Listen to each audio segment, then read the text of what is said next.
everyone. I'm Kat, and I'm from Poland.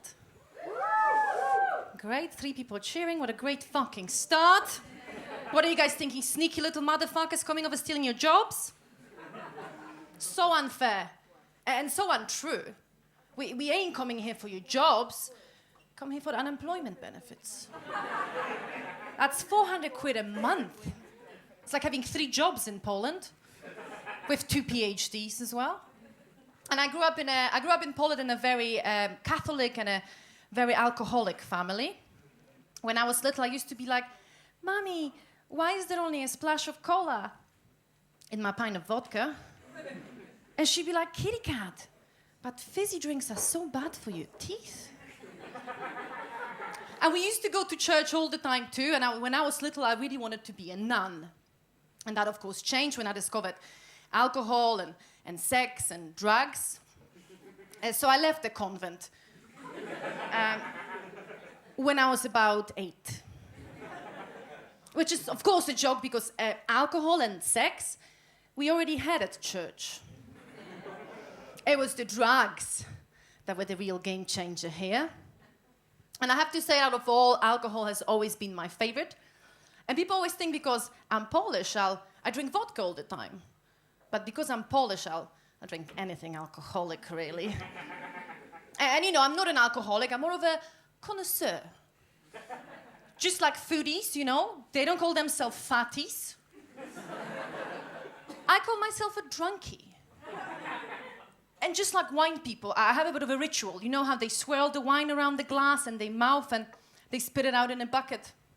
I do the same, just a little bit deeper. So I swirl around my mouth and then I swirl my stomach for a couple of hours. And then I spit it out in a bucket next to my bed. And that is what I call my morning routine. Because you see, Mama maybe raised the vomiter, but she didn't raise a fucking quitter. So I powered through, and strangely enough, since I turned 30, and knowing all my hobbies and interests, people started trusting me with their kids. So the other day, I'm babysitting my boss's 4-month-old, you know, doing quality hanging, but the kids just won't shut up. And everybody was staring at us. All the bartenders, all the customers, the entire fabric was eyeing us. And it's not like the kid was hungry, eaten enough bar peanuts for 3 babies of his size. So I'm like, I'm gonna have to talk some sense to the child. So I took him out of the pram, and all I get back is just pure disrespect. You know, eyes rolling, saliva frothing.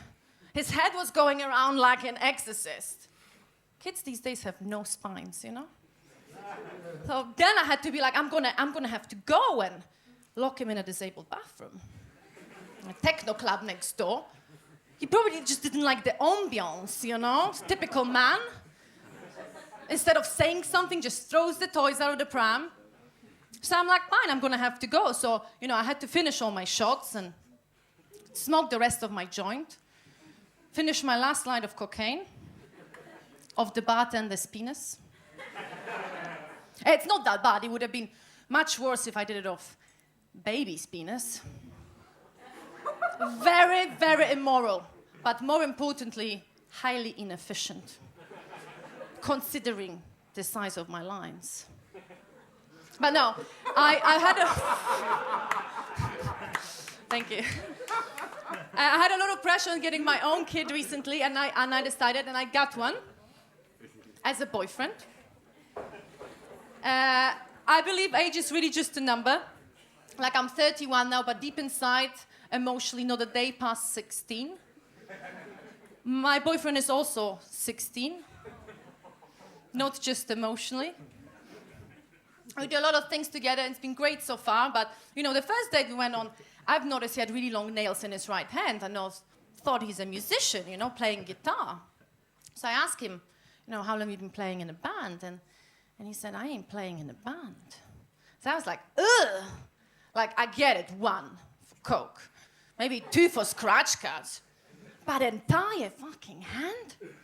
I was like, this gnarly claw is coming nowhere near my precious little flower. Be like asking Edward Scissorhand to finger blast you. Mincemeat for burgers, maybe. But then, after the date, we figured it out. He's just one of these extreme hipsters that only eats what he forages himself.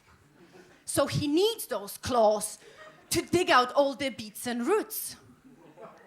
But we've been together for quite some time now, and now I can really say my body is like a temple, like a Catholic church, you know? Full of wine and regret and young boys' semen. Thank you very much, guys.